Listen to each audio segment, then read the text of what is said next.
There was something wrong with that room. It wasn't the fluorescent lighting. It wasn't the laughter echoing off the walls. It wasn't the background music, nor the overlapping conversations, nor the seemingly relaxed atmosphere that everyone seemed to share. It was something else, something invisible, something that only one person in there could feel. She was present, physically there, but completely absent at the same time.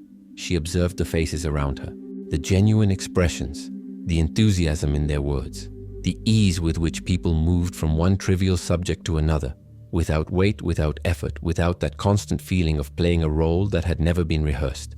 And the more she observed, the more the distance increased.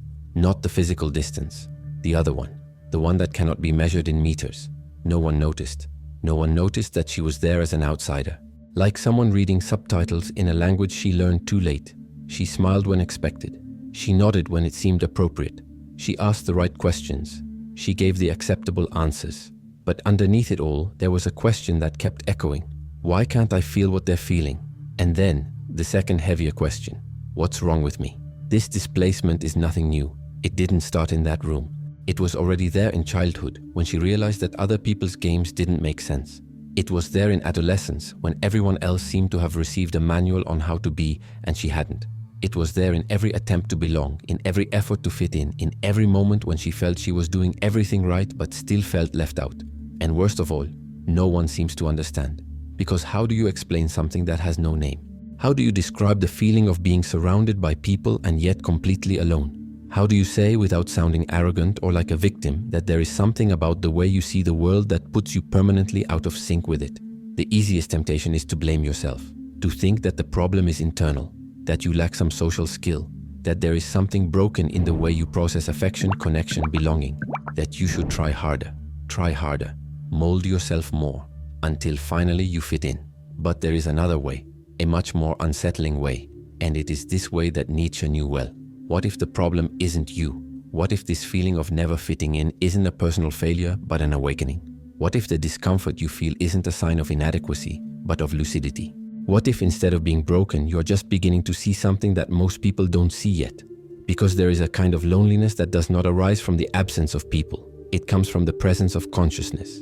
Nietzsche called this the loneliness of those who think for themselves, the loneliness of those who at some point stopped following the script automatically, and now live in the permanent discomfort of being awake in a world that is still asleep.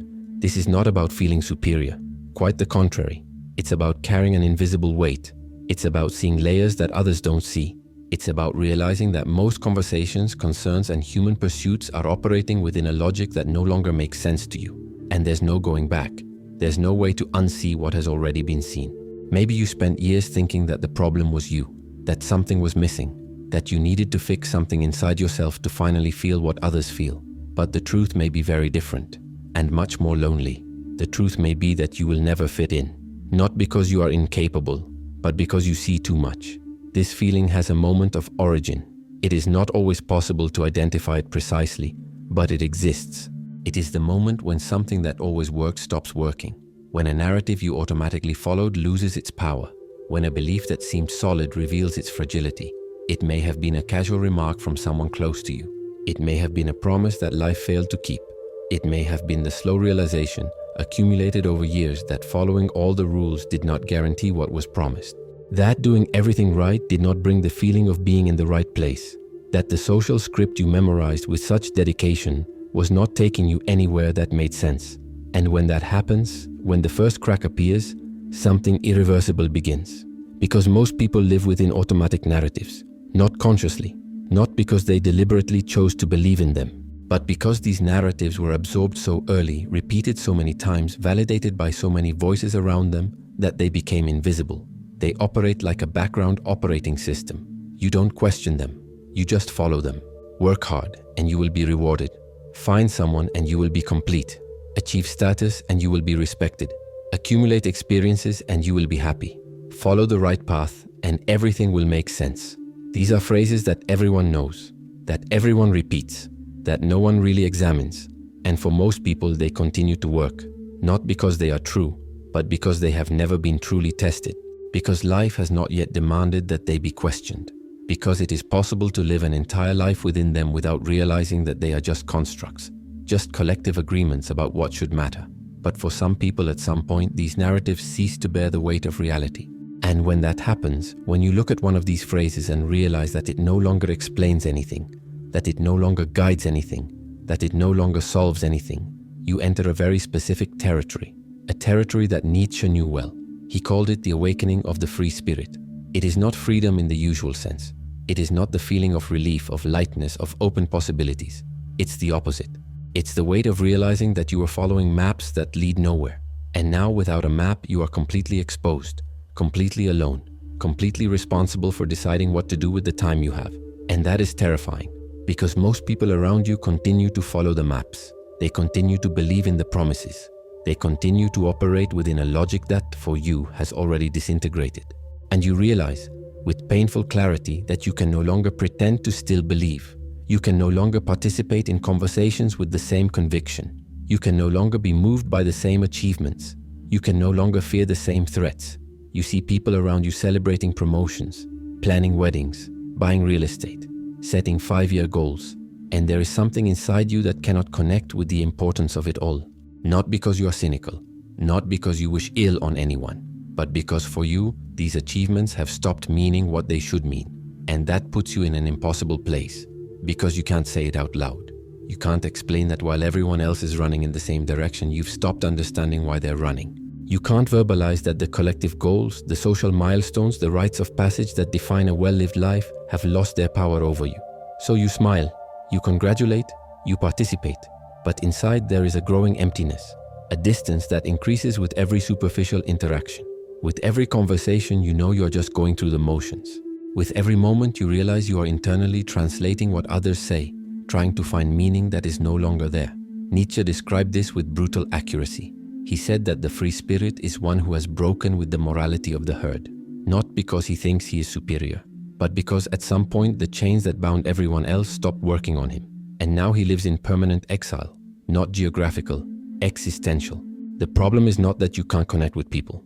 The problem is that you can't connect with the narratives that sustain the connection between them. And without these narratives, without these tacit agreements about what matters, what is good, what is worthwhile, communication becomes translation. And translation is tiring. Translation is exhausting. Translation always puts you one step behind, always trying to achieve a synchronicity that never comes. And you start to wonder, am I wrong? Have I missed something essential? Should I go back, try harder, try to believe again? But the answer, as hard as it may be, is no, because there is no way to unsee what has already been seen. There is no way to return to unconsciousness after consciousness awakens. There is no way to re-enter the automatic script after you realize that it is just a script, constructed, arbitrary, fragile. And that is the deepest loneliness. Not the loneliness of being alone, but the loneliness of being surrounded by people and realizing that none of them see what you see, that none of them question what you question, that none of them feel the weight that you feel. This is not a flaw. This is lucidity beginning to operate. And lucidity, contrary to what they promise, does not liberate you immediately. First, it displaces you. First, it isolates you. First, it takes you away from all the places where you used to belong, without yet showing you where to go. But lucidity doesn't stop there. It is not content with dismantling narratives. It goes further. And the more you see, the heavier it gets. Because seeing what others don't see should in theory be liberating. It should bring clarity, autonomy, control over one's own life. But that's not what happens. At least not in the beginning.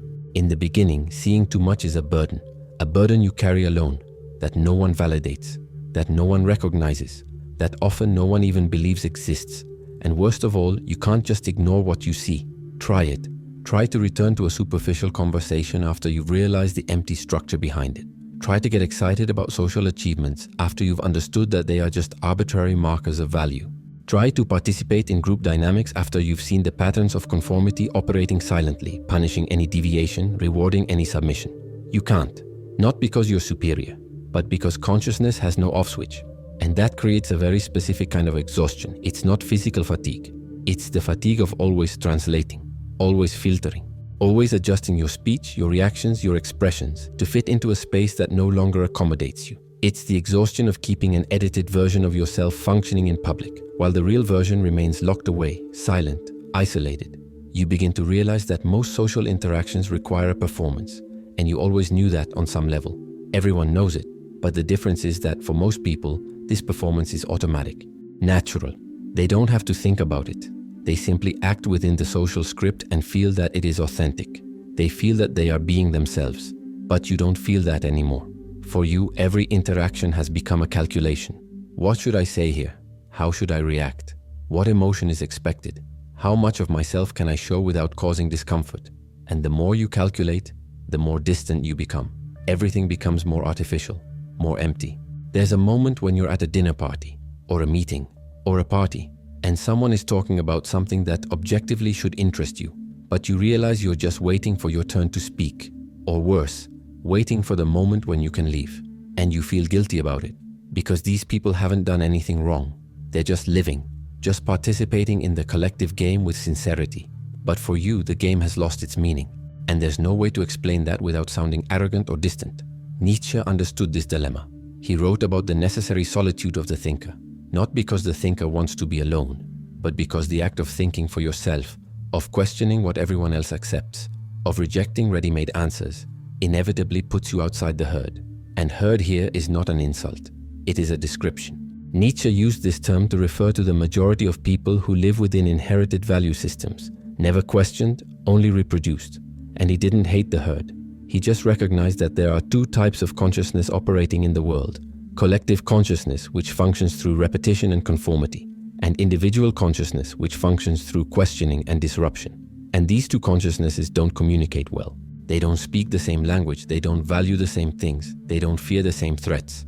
And when you awaken to individual consciousness, when you leave the herd mentality, you are not above, you are outside, and outside is lonely. Because most human connections are based on shared values, on shared fears, on shared goals. And when you stop sharing those values, fears, and goals, the connection dissolves, not out of ill will, but because of a lack of common ground. You try to explain how you feel and people don't understand. Or worse, they misunderstand. They interpret it as depression, as pessimism, as disguised arrogance, as if you were refusing to participate in life out of spite, out of fear, out of inability. But that's not it. You're not refusing to participate. You're realizing that the way most people participate no longer makes sense to you, and there's no way to pretend it does. There's no way to force enthusiasm for things you see as empty constructs. There's no way to return to innocence after lucidity has already set in. And this impossibility of return, is the real burden. Because you didn't choose this. You didn't ask to see. You didn't consciously decide to break with collective narratives. It just happened. And now you're stuck in this middle ground, too far from the herd to feel like you belong, but not far enough to not miss it. Because deep down, the desire to belong still exists. The need for connection still pulses. The desire to be understood, to be seen, to be recognized by someone who truly understands is still there. But the doors through which you used to access these things have closed. And you don't know if there are other doors, or if you're going to spend the rest of your life trying to force your way into spaces that no longer fit you. Nietzsche said that whoever fights monsters should be careful not to become a monster. And perhaps the monster here is lucidity itself, because it devours. It consumes innocence, comfort, belonging, and in its place it offers clarity. But clarity alone does not warm. Clarity alone does not connect. Clarity alone does not fill the void of being awake in a world that still sleeps. And you realize that you are not above people. You are just out of sync with them. And that doesn't make you better. It just makes you more alone. And that's when something dangerous happens. Something subtle. Something that seems like protection but is a trap. When you realize you don't fit in. When you feel the loneliness of being outside the herd. When you carry the weight of seeing what others don't see. A compensatory narrative begins to form. Almost imperceptible at first, but powerful and seductive. The narrative is this: if I'm outside, if I see what they don't see, if I question what they accept, maybe I'm different because I'm more aware, more awake, more profound. And suddenly loneliness becomes a badge of honor. Displacement becomes merit. The pain of not belonging becomes proof of superiority disguised as lucidity. This does not happen consciously. No one wakes up one day and decides to think they are superior. It happens out of psychological necessity. Because the human mind needs meaning. And when you are suffering for no apparent reason, when you are isolated without having done anything wrong, the temptation to turn that pain into something noble is irresistible. They live on autopilot, I think. They follow the herd, I question. They are superficial. I am profound. And the more you repeat these phrases internally, the more the distance increases. Because now it's not just that you don't fit in. It's that you don't want to fit in. It's not just that you're out. It's that you choose to be out. And that choice, as empowering as it may seem, is voluntary isolation disguised as autonomy. Nietzsche knew this trap well. He spent his entire life criticizing what he called herd morality. But he also warned against a specific danger: resentment. The temptation to turn one's own pain into contempt for others. The temptation to use lucidity as a weapon, as a shield, as a justification for never again trying to truly connect. Because there is a brutal difference between critical awareness and contempt. Between questioning collective narratives and despising those who still live within them. Between being outside the herd because you are awakened and being outside because of a defensive choice. And that difference is hard to see, because externally, the two movements seem the same. In both cases, you are alone. In both cases, you do not participate in collective dynamics. In both cases, you observe from the outside. But internally, the difference is everything. In the first case, you are outside because you see something you don't yet know how to process. You question, but you still desire connection. You see the limitations of collective narratives, but you recognize that the people within them are not enemies. They are just people living with the tools they have, and you would like to find a way to reconnect without betraying your own lucidity. In the second case, you are outside because you have decided that being inside is unworthy. You have turned difference into identity, loneliness into a moral position, displacement into disguised superiority. And now, every attempt at connection seems like a demotion. Every concession seems like a betrayal of yourself. Every interaction with those who still live on autopilot seems like a waste of time. And the problem with this second position is not moral. The problem is that it solves nothing. It does not alleviate loneliness. It deepens it. Because now you are not just displaced, you are armored. And armor prevents both pain from entering and connection from happening. You look at the people around you, and instead of feeling empathy for their unconsciousness, you feel irritation. Instead of recognizing that they are just doing the best they can with the awareness they have, you begin to judge them. You see them as inferior, as blind, as incapable of depth. And this subtle shift in perception turns lucidity into arrogance. It turns critical awareness into cynicism. It turns a free spirit into a spirit isolated by choice, not by circumstance. Nietzsche wrote about this in Genealogy of Morals. He talked about how resentment operates, how unresolved pain turns into disguised hatred, how those who suffer can begin to despise those who do not suffer in the same way, how the victim can become the tormentor without realizing it, simply by reversing the moral hierarchy and placing their own pain as a measure of value.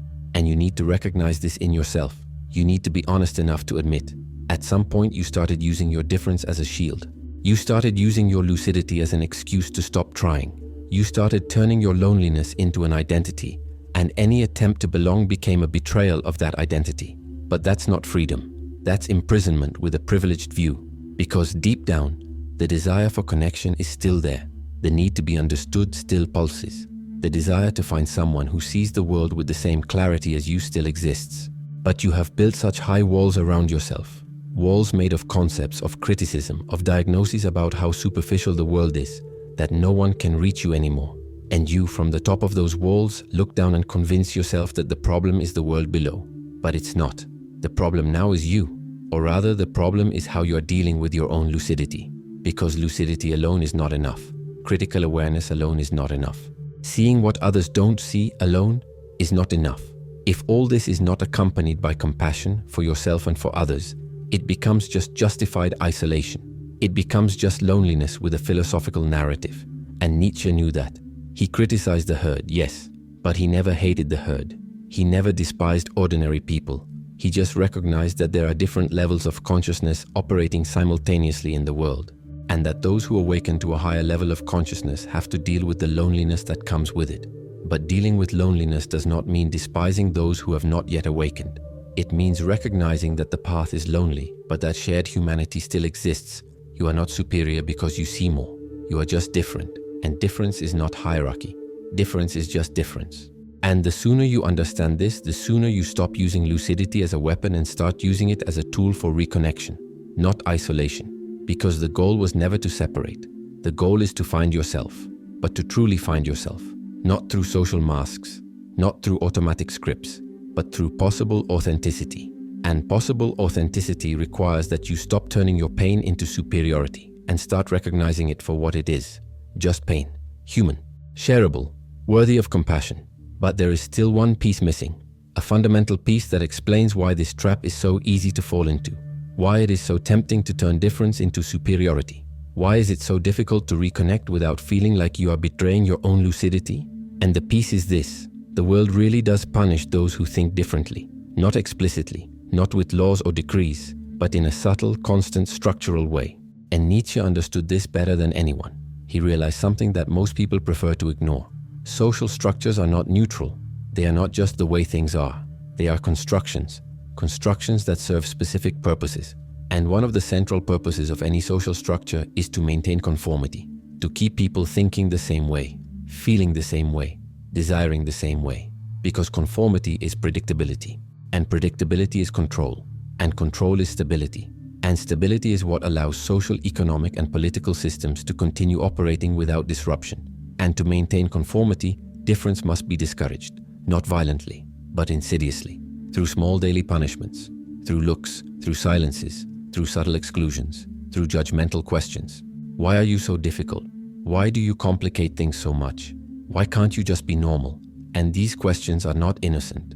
They are reminders that deviation has a cost, that thinking for yourself has a price, that questioning the obvious puts you at social risk. And most effective of all, these punishments are internalized. You start to police yourself.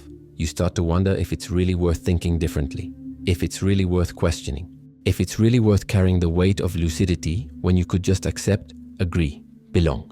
Nietzsche called this the genealogy of morality, the way values are historically constructed to serve the interests of those in power.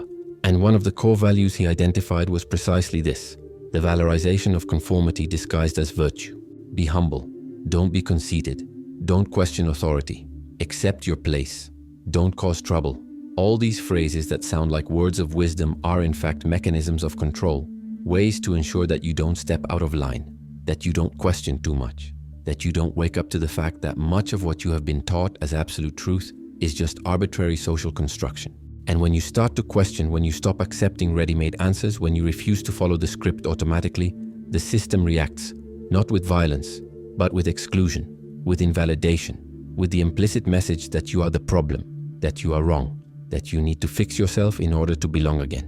And the cruelest part of it all is that it works, because most people, when faced with this pressure, back down. They return to the herd. They accept the narratives again, because the pain of exclusion is greater than the pain of conformity. But some people can't back down, not because they are stronger, not because they are braver, but because for them lucidity has already operated irreversibly. And there is no way to feign unconsciousness after consciousness has awakened. There is no way to go back to believing in something you have already identified as an empty construct. And these people pay the price. They pay the social price. They pay the emotional price. They pay the existential price. Not because they chose to, but because they can no longer do otherwise. And the system knows this. The system knows that most will back down. And that's why it doesn't need to be violent. It just needs to be persistent. It just needs to keep sending the message. Come back, accept, obey. And you will be rewarded with belonging. But what the system doesn't say is that the belonging it offers comes with conditions. And the main condition is this: you have to give up yourself. You have to accept collective narratives as truths. You have to stop questioning. You have to perform conformity, even if internally you know that's not who you are. And for many people, that price is acceptable, because belonging, even if conditional, is still better than loneliness. Because the illusion of connection is still better than emptiness. Because living on autopilot is still less painful than carrying the weight of lucidity alone. But for you, that price has become unacceptable, not because you are better, but because you can no longer pay it. Because pretending to be authentic has become unsustainable exhaustion. Because performing conformity has become such a profound betrayal of yourself that you prefer loneliness. And Nietzsche recognized this. He knew that the free spirit does not choose loneliness. It is pushed into it. Because the world, as it is organized, has no real space for authentic difference. There is room for performative difference, for difference that does not threaten, for difference that is only aesthetic, not structural. But structural difference, difference that questions founding values, difference that refuses to accept collective narratives as absolute truths, that difference is punished, silently, constantly, until you internalize that the problem is you. And that's where the risk lies. Because when you realize that the world punishes lucidity, you have two options. The first is to turn that perception into resentment, contempt, defensive isolation. And that's the trap we saw before. But the second option is different. It is recognizing that the world punishes lucidity, not because you are wrong, but because lucidity is disruptive. Because critical awareness destabilizes systems that depend on conformity, and that therefore the loneliness you feel is not a personal failure. It is a structural consequence. And recognizing this changes everything, because now you understand that the problem is not you, and it's not the people. The problem is the system, the way we are collectively organized, the way values have been constructed to maintain control, not to allow authenticity. And when you understand that, when you stop blaming yourself and stop despising others, something new becomes possible. Something Nietzsche called the transvaluation of all values, the possibility of building new values, not based on conformity, but on authenticity, not based on control, but on real freedom. And that doesn't mean leaving the world. It doesn't mean isolating yourself completely. It means finding ways to be in the world without betraying your own conscience. It means seeking connections that don't require conformity. It means recognizing that yes, you will be in the minority. Yes, you will be lonely many times, but not because there is something wrong with you, because you see something that is not yet widely seen. And that finally is the true loneliness of consciousness. Not the loneliness of being wrong, but the loneliness of being awake too early. And if you've come this far, if these words are resonating deeply, I need to tell you something important. This channel exists precisely for that, to explore these fractures in modern reality, to name what no one else is naming, to validate experiences that the world insists on pathologizing. If you want to continue this journey more deeply, subscribe to the channel, because the next videos will continue to unfold these layers, and you are not alone in this. But now, the question remains, what next? After you understand that the problem is not you, after you recognize that the world structurally punishes lucidity, after you stop blaming yourself and stop despising others, what comes next? Because intellectual recognition does not solve loneliness. Philosophical understanding does not fill the void of not belonging. And knowing that you are right does not ease the pain of being alone. And that's where Nietzsche offers something radical, something that most people never truly understand. He offers a third way, a way that is neither conformity nor isolation, a way he called amor fati, love of fate. And before this sounds like just another beautiful but empty philosophical concept, let me translate what it means in practice. Amor fati is not passively accepting what happens to you. It is not resignation. It is not conformity disguised as spirituality. Amor fati is something much deeper and much more difficult. It is looking at your life exactly as it is, with all the loneliness, all the displacement, all the lucidity that isolates you, and saying, I wouldn't change that, because it made me who I am. And who I am, even lonely, even displaced, is someone I choose to be. It is not romanticizing pain. It is recognizing that pain has dignity, that the loneliness of consciousness is not a flaw. It is a position. And that occupying that position, however difficult it may be, is preferable to betraying one's own authenticity. Because deep down, the real question was never, how do I belong again? The real question has always been, how do I live authentically in a world that punishes authenticity? And Nietzsche's answer is brutal in its honesty. You will not belong in the way other people belong. You will not have the same connections. You will not participate in the same dynamics, because you see too much, and there is no way to unsee. But that does not mean you are condemned to perpetual loneliness. It means that your connections will be different, rarer, deeper, harder to find. It means you will spend a lot of time alone. But being alone is not the same as being lonely. Loneliness is the absence of connection.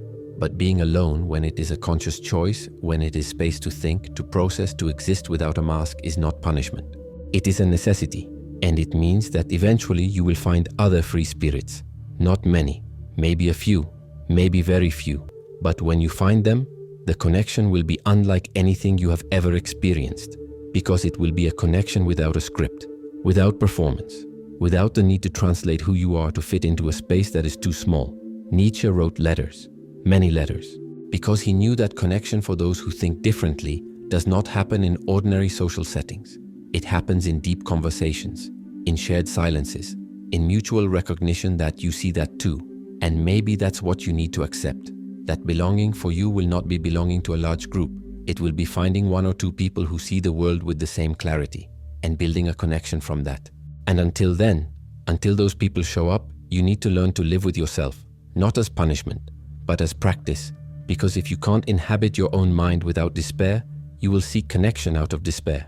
And connection out of despair is never authentic. It is just an escape from loneliness disguised as a relationship. Nietzsche said, you must have chaos within you to give birth to a dancing star. And maybe chaos is exactly that. That space between no longer belonging to the herd and not yet finding your place. That space where everything seems uncertain, where loneliness weighs heavily, where you question whether it was worth waking up. But it is in this space that something new can be born. Not a version of yourself that fits in, but a version of yourself that no longer needs to fit in, that occupies its own space in the world without asking permission. That exists with authenticity, even if that means existing on the margins. And that's not defeat, that's freedom, real freedom. Not the freedom to do what you want, but the freedom to be who you are, even when no one is validating you, even when no one is applauding you, even when no one understands. So let me tell you something that maybe no one has ever told you before, something you need to hear, something that, if you allow it, can completely change the way you inhabit your own existence. You are not wrong, not in the way they made you believe, not in the way you internalized, not in the way you have carried a silent guilt for so long. You are not broken because you don't fit in. You are not failing because you can't feel what others feel. You are not lost because collective narratives have stopped making sense to you. You are not sick because you prefer conscious solitude to automatic company. You are just awake. And being awake in a world that operates mostly in sleep is inevitable displacement. It is not failure. It is a condition. And I know that this does not immediately ease the pain. I know that intellectual recognition does not fill the void of not belonging. I know that knowing you are right does not warm you on nights when loneliness weighs too heavily. But still, it is important that you hear this, because maybe you have spent your whole life looking for the flaw in yourself, and the flaw was never there. What was there was lucidity. And lucidity, as Nietzsche knew well, has always been punished. It has always been marginalized. It has always been treated as a problem to be corrected, not as a perception to be validated. Because think about it. What happens when you question a narrative that everyone else accepts? You are not celebrated. You are isolated. What happens when you refuse to follow a social script that doesn't make sense? You are not understood. You are judged. What happens when you stop pretending to be enthusiastic about things that have lost their meaning?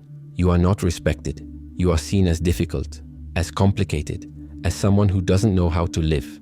And little by little, you internalize these messages. You start to believe that there really is something wrong with you, that you should be able to get excited about the same things that excite others, that you should be able to participate in the same dynamics without feeling exhausted, that you should be able to believe the same promises without questioning them. But you can't, not because you're incapable, but because you see the structure behind it. You see the arbitrariness. You see how it was all constructed, not discovered, how it all serves specific purposes, not absolute truths. And once you see that, there's no unseeing it. And perhaps, until now, you've carried that as a weight, as a burden you didn't choose but was imposed on you, as a curse of seeing too much. And in part, that's exactly what it is. Lucidity has a cost. Awareness has a price. Seeing what others don't see puts you in a lonely, difficult, painful position. But here's what changes everything. You can choose how to carry that weight.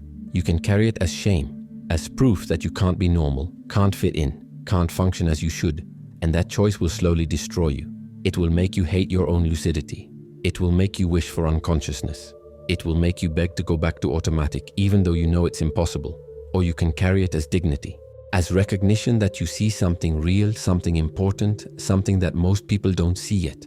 And that carrying this vision, even if it's lonely, even if it's out of place, is preferable to betraying your own conscience. Nietzsche had a brutal phrase about this. He said, "He who has a why to live can bear almost any how." And maybe your why is exactly this: to live authentically, to live without masks, to live without accepting ready-made narratives just because everyone else accepts them. And that's no small thing. That's not insignificant. This is not existential whimsy. This is a choice to inhabit your own life with full awareness, even when full awareness hurts, even when full awareness isolates you, even when full awareness requires you to give up easy belonging in exchange for difficult integrity. And maybe you need to stop apologizing for it. Stop justifying yourself. Stop trying to convince others that your way of existing is valid, because it is. And you don't need external validation for that. You need internal validation. You need to look at yourself, at this person who never fit in, who always felt out of sync, who always carried the weight of seeing too much, and say, you did the best you could. And the best you could do was refuse conformity. And that has value. That has dignity. That has meaning. Because in the end, the question was never whether you can fit in. The question has always been, can you live with yourself without betraying yourself? And the answer so far has been yes. You have lived. You have resisted. You have carried that weight without giving up, without conforming, without accepting narratives that don't make sense just to alleviate loneliness. And that, what you have been doing quietly, Alone, without recognition, without validation, without applause, is the bravest thing anyone can do. Because it's easy to follow the herd. It's easy to accept ready-made answers. It's easy to live on autopilot. The hard part is waking up and staying awake and not begging to go back to sleep just because being awake hurts. And you have done that. You have carried lucidity even when lucidity was a burden. You have maintained awareness even when awareness was isolation. You have preserved authenticity even when authenticity cost belonging. And maybe no one has told you that before. Maybe no one has validated that choice. Maybe you spent years thinking you were failing when, in fact, you were just refusing to play a game that doesn't make sense. But now you know. Now you understand. The problem was never you. And this understanding, this dissolution of guilt, will not make the loneliness disappear. It will not make the displacement end. But it will transform the way you inhabit that position. Because now, when you are alone, you will not be alone because of failure. You will be alone by choice. The choice not to betray your own conscience. The choice not to accept connections that demand conformity. The choice to occupy your own space in the world, even if that space is marginal, even if that space is lonely. And that finally is the freedom Nietzsche spoke of. Not the freedom to do what you want, but the freedom to be who you are, without guilt, without shame, without the need to justify yourself to anyone. And you deserve that. You deserve to inhabit your own existence without carrying guilt for seeing too much, without apologizing for questioning too much, without diminishing yourself to fit into spaces that are too small. You are not wrong. You never have been. And the sooner you accept that, the sooner you stop fighting yourself and start living from yourself. So what comes next? After you understand that you are not wrong, after you dissolve the guilt, after you recognize that displacement is not a flaw, it is a condition. What comes next? Life. Real life. Not a performed life. Not an adjusted life. Not a life edited to fit the expectations of others, but an authentic life. The life that only you can live. The life that no one else will ever fully understand, but that is yours. Entirely yours. And that life won't be easy. It won't be comfortable. It won't come with an instruction manual or constant social validation. But it will be true. And truth, Nietzsche said, is preferable to any comfortable lie. Because now you understand something fundamental. You no longer need to fit in. You need to find yourself. And finding yourself doesn't mean discovering who you should be. It means recognizing who you already are and living from that, not against it. And that changes everything. Because when you stop trying to fit in, when you stop measuring your worth by your ability to belong, when you stop betraying your own conscience in exchange for acceptance, you finally have access to something that most people will never have. Authenticity. Not performative authenticity. Not social media authenticity. Not authenticity that is just another socially approved mask, but real authenticity. The kind that hurts. The kind that isolates. The kind that requires constant courage. The kind that puts you at risk. But in the end, it's the only thing that makes life worth living. And maybe you're wondering, but what about connections? What about people? What about belonging? If I accept that I'll never fit in the usual way, if I embrace authenticity even if it isolates me, am I doomed to perpetual loneliness? And the answer is no, but your connections will be different. You won't have many friends.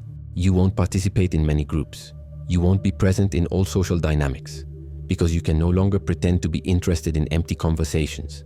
You can no longer spend energy on social performativity. You can no longer be in places where you have to edit who you are in order to be tolerated. But eventually, you will find someone. Maybe one, maybe two, maybe a few.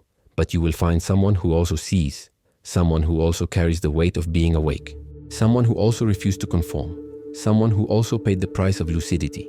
And when you find that person, the connection will be unlike anything you've ever experienced. Because there will be no script. There will be no performance.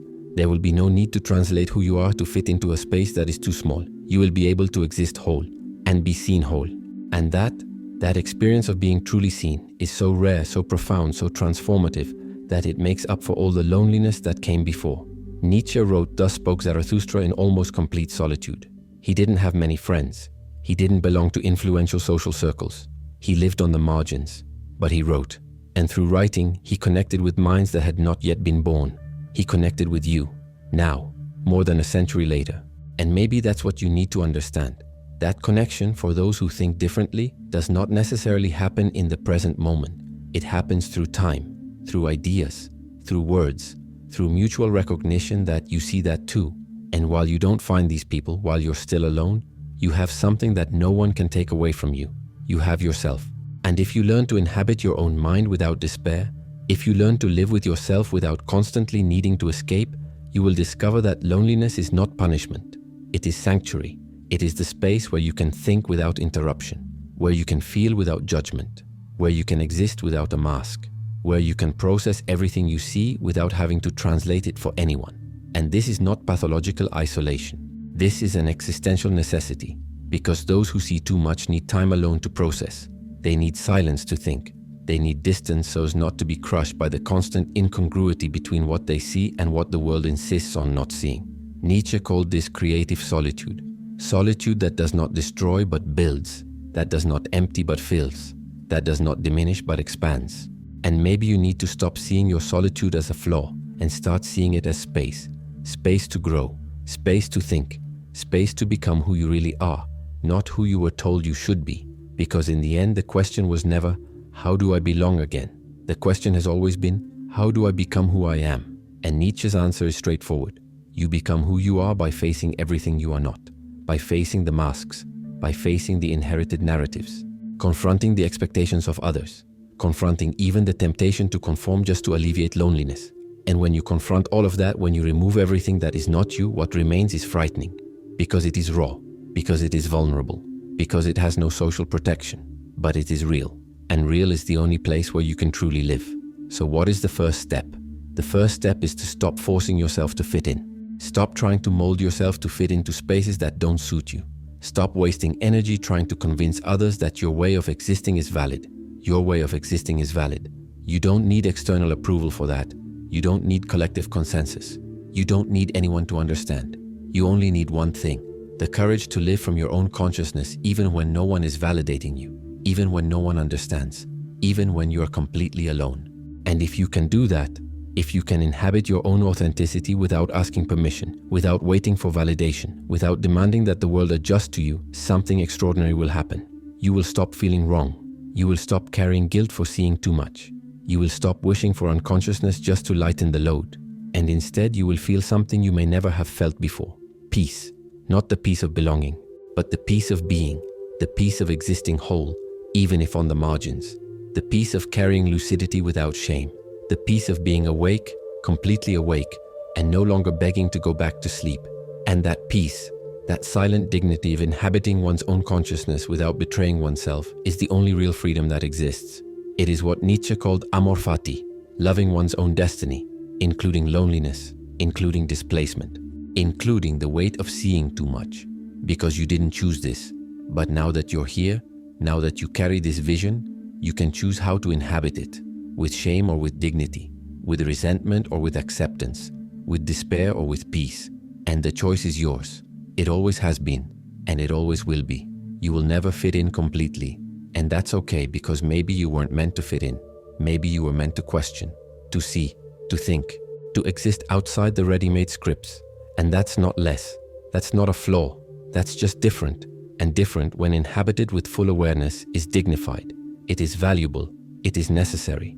So stop apologizing for who you are. Stop diminishing yourself. Stop waiting for permission to exist fully. You've already paid the price of lucidity. Now live with the reward. The freedom to be you, completely you, without masks, without excuses, without shame. And if this resonated, if these words touched something deep inside you, I want to know, when was the moment you realized you would never fit in? What was the crack that started it all? Write it down below. Watch the next videos on the channel. Count on me and follow the white rabbit.